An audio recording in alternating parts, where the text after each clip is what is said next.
ज्ञान आश्रम को सब्सक्राइब करें और सारी नोटिफिकेशन के लिए बेल आइकन दबाएं।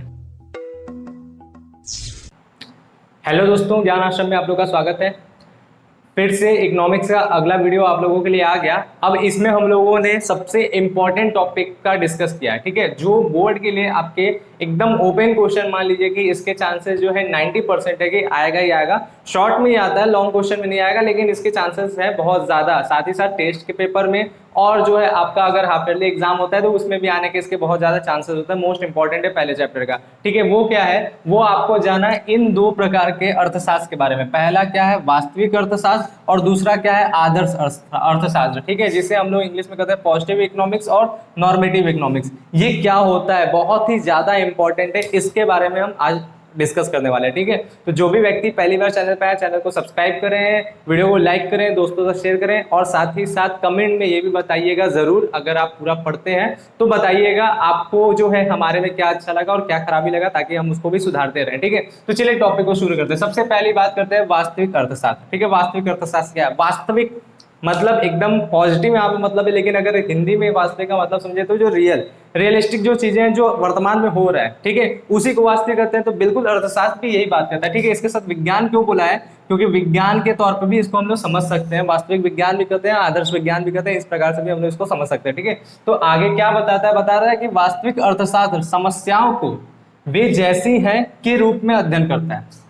मतलब अगर आपके सामने कोई समस्या आता है तो आप केवल उस समस्या को अध्ययन करते हैं जैसा है, ठीक है, कि वो कैसा है, किस कारण से है और उसके क्या क्या प्रभाव होंगे। मतलब जो समस्या पड़ा है उसी के आधार पे आप उसको अध्ययन करते हैं, जैसी समस्या है तो वही क्या है, वही वास्तविक अर्थशास्त्र है। उसी प्रकार से जो भी समस्या अर्थशास्त्र के सामने आपके आएगा, आप वो जिस प्रकार से आपके सामने आता है उसी प्रकार से उसके कॉज एंड इफेक्ट यानी कारण और प्रभाव, उसको आप अच्छे तरीके से केवल समझते हैं। वो समस्या जैसी है उसी आधार पर लेके उसको समझते रहते हैं। तो यही वास्तविक अर्थशास्त्र है। सिंपल सी बात है। आगे बताता भी है, यह केवल कारण एवं परिणाम, ठीक है, कॉज एंड इफेक्ट, परिणाम यानी प्रभाव भी कह सकते हैं, ठीक है, कारण और परिणाम यानी कॉज एंड इफेक्ट के बारे में विश्लेषण करता है। विश्लेषण का मतलब उसी के बारे में अध्ययन करता है कि वो क्यों है, कैसा है, क्या है, इसी बारे में, ठीक है। लेकिन उसको दूर करने के बारे में कुछ नहीं सोचता है।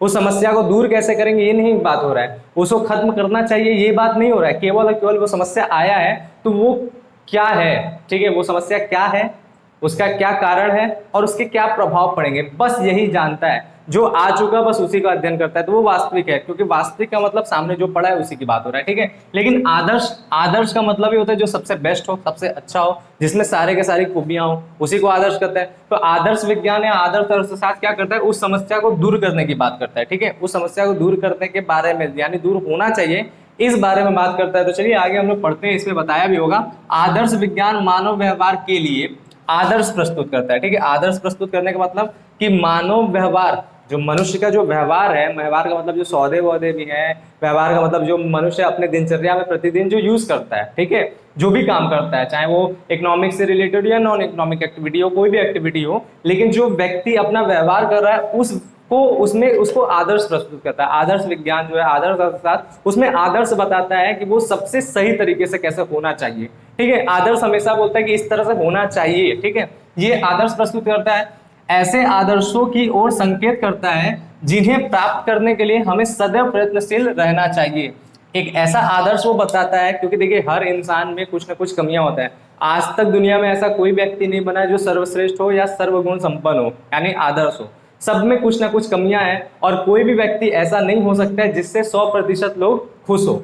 मतलब 100% कोई करेक्ट नहीं है, कोई सही नहीं है। इसी हिसाब से क्या करता है, लेकिन ये हमेशा उसी चीज के बारे में बताता है कि हर व्यक्ति को अपने अंदर प्रयत्नशीलता रखनी चाहिए ताकि वो आदर्श बन जाए, ठीक है। तो यही यहाँ पर बताया है, हर जो है ऐसे आदर्श की ओर संकेत करता है कि ऐसा आदर्श की ओर संकेत करता है जिसके लिए हमें सदैव प्रयत्नशील रहना चाहिए, कि हमें उस प्रकार से बनना चाहिए। और साथ ही साथ जैसे ये क्या बताता है, वे जैसी हैं उस पर विश्लेषण करता है, लेकिन ये क्या करता है, यह बताता है कि क्या होना चाहिए, मतलब हमारे जीवन में किस प्रकार की घटनाएं घटित होना चाहिए, हमें अपने लाइफ में किस प्रकार का आचरण व्यवहार करते रहना चाहिए। मतलब अब केवल फिजिकल बिहेवियर की बात नहीं करें हम, क्योंकि अर्थशास्त्र पढ़े तो याद रखिएगा, संसाधनों और उत्पादन के जो भी सीमित साधन है और उत्पादन में जो भी कार्य करते हैं हम लोग खुद भी संसाधन है, तो उसमें हम लोग जिस प्रकार का व्यवहार करते हैं, जिस प्रकार का कार्य करते हैं, उसमें आदर्श कार्य होना चाहिए। जैसे क्या होता है बढ़ई अगर क्या करता है, लकड़ी काट के फर्नीचर बना रहा है, तो ऐसे प्रकार से भी कुछ बढ़ई होते हैं जो काट के फर्नीचर तो बनाएंगे लेकिन उसमें बहुत से वेस्टेज निकाल देंगे।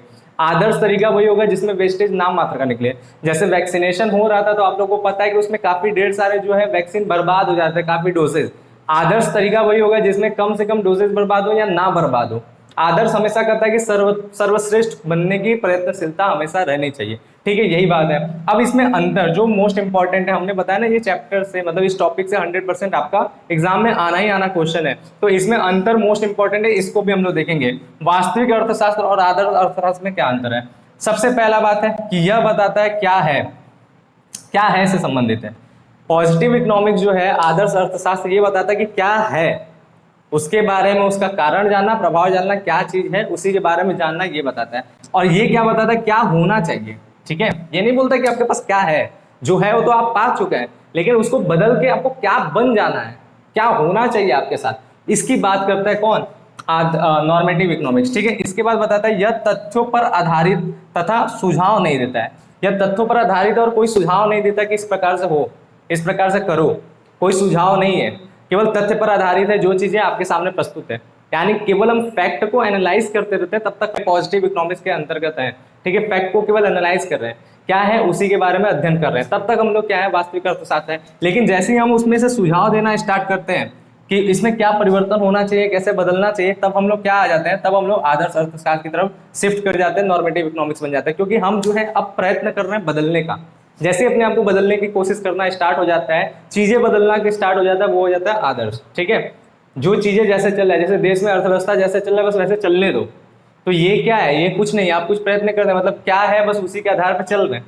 लेकिन अगर उसको प्रयत्न करके हम बदल के उसे विकसित कर रहे हैं, हमेशा उसे डेवलप कर रहे हैं, तो ऐसे कंडीशन में क्या हम लोग इसके तरफ आ चुके हैं। बात क्लियर है। नेक्स्ट बात होता है वास्तविक आंकड़ों से जांच। इसका जांच संभव है क्योंकि ये हमेशा आंकड़ों को प्रस्तुत करता है और जो आंकड़े होते हैं उसी से ये कारण और प्रभाव को निकालता है, तो इसको आंकड़ों से मिलाकर इसका जांच संभव है। लेकिन यह क्या करता है, ये खुद आदर्श है ना, और आदर्श जो होता है वो खुद ही सर्वश्रेष्ठ है, तो इसके द्वारा जो विवरण प्रस्तुत किया जाता है उसका जांच संभव नहीं है, उसका जांच नहीं किया जा सकता है, ठीक है। क्योंकि ये क्या करता है कि सीधी सीधी बात है, निष्कर्ष बताता है, तो निष्कर्ष जो फ्यूचर में होना चाहिए उसको बताता है, तो उसका जांच कैसे कर सकते हैं, जो भविष्य में होने वाला है, होना चाहिए, भविष्य की चीजें हैं, तो भविष्य का जांच आप कहां से वर्तमान में कर पाएंगे। बात क्लियर है। तो इसीलिए इसका जांच बिल्कुल भी संभव नहीं है। ये एक गाइडेंस दे देता है कि इस प्रकार से करो काम, अब जब वो करोगे तब पता चलेगा कि क्या प्रभाव पड़ रहा है, ठीक है। तो इसीलिए इसका जांच संभव नहीं है। बात क्लियर है। नेक्स्ट होता है कि इसका उद्देश्य वास्तविक व्याख्या है। इसका उद्देश्य है कि वर्तमान में जो है उसी का व्याख्या करो।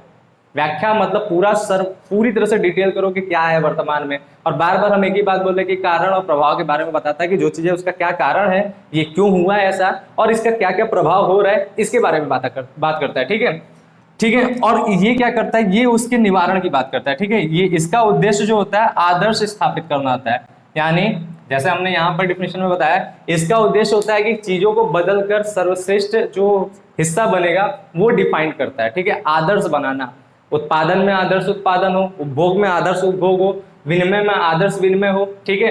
अर्थशास्त्र में सारा का सारा चीज आदर्श हो, इसी के बारे में व्याख्या करता है। ये कौन, आदर्श अर्थशास्त्र। उदाहरण के तौर पे इसको समझेंगे तो बहुत अच्छे तरीके से समझ में आए। जैसे भारतीय अर्थव्यवस्था का एक बहुत बड़ा कमी है, क्या है, आय वितरण की असमानताएं। आय वितरण की असमानताएं मतलब भारतीय अर्थव्यवस्था में क्या है कि जितने लोग हैं इनमें जो है आय वितरण जो है, मतलब धन जो है, भारत का धन जो है वो सबके पास तरह तरह से बटा हुआ, बहुत ज्यादा असमानता है। कुछ बहुत गरीब तबके के लोग हैं, कुछ हद से ज्यादा अमीर लोग हैं, ऐसे इतना ज्यादा गैप है। जो आर्थिक गैप है वो बहुत ही बड़ा गैप है, बहुत ही ज्यादा दयनीय स्थिति में बहुत ज्यादा गरीब है और बहुत ही ज्यादा अमीर तक है। अमेरिका की कंट्रीज में जाके देखें तो जो ये गैपिंग है वो थोड़ा कम मिलता है। डेवलप्ड कंट्रीज में ये गैपिंग थोड़ा कम है, वहां पे गरीब बहुत गरीब नहीं है और अमीर जो है अमीर, वहां पे भी बहुत अमीर है, लेकिन गरीबी इतना गरीब नहीं है जितना भारत में हो जाते हैं। बात क्लियर है। तो ये बात है, यहाँ पे जो है आय वितरण की असमानता, ये बहुत बड़ा इसकी कमी है। और आदर्श वाला क्या करता है, इसका उदाहरण है, ये बोलता है कि इसी आय वितरण की जो असमानता है इसे खत्म होना चाहिए, ठीक है। ये बताता है कि इसको खत्म होना चाहिए, क्योंकि खत्म होगा तभी देश एक आदर्श देश, आदर्श अर्थव्यवस्था के रूप में उभरेगा। तो यही है इन दोनों के बीच में अंतर। तो आपको अच्छे तरीके से समझ में आया। नेक्स्ट टॉपिक में हम लोग पढ़ेंगे क्या, दो प्रकार के अर्थशास्त्र जो आपका बुक भी है, कौन कौन सा, माइक्रो और मैक्रो, इनके बारे में पढ़ेंगे और इनके अंतर को समझेंगे, क्योंकि वो एक अलग टॉपिक है और बड़ा टॉपिक है, तो उसको हम लोग नेक्स्ट वीडियो में डिस्कस करेंगे। और आपको याद रहना चाहिए कि हम लोग जो बुक पढ़ रहे हैं ये माइक्रो इकोनॉमिक्स है, ठीक है। तो आपको जो है मैक्रो का केवल डिफिनेशन मिलेगा और केवल अंदर मिलेगा, उसके बाद पूरा का पूरा ये बुक जब तक चलता रहेगा तब तक हम लोग माइक्रो इकोनॉमिक्स को ही चलते रहेंगे और उसी के अंदर में सारी चीजें पढ़ेंगे। यानी इस बुक में माइक्रो इकोनॉमिक्स ज्यादा अच्छे तरीके से मिलेगा, डिफाइन जो है उसी का बाकी सारी चीजें मिलेगा, केवल मैक्रो का डिफिनेशन मिलेगा और डिफरेंस मिलेगा बस।